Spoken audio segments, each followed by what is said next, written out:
We have, as I said, he will be directing office bearers to visit various constituencies to explain our ideologies and how we are trying to take forward what we have promised. But we will be visiting only those constituencies without disturbing the constituencies of those representatives who are part of this alliance government. We will not disturb those constituencies who are part of this alliance government.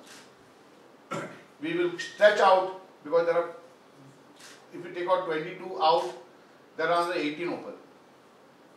Whatever, how many 22 or 23 that are part of this government, we will not disturb that.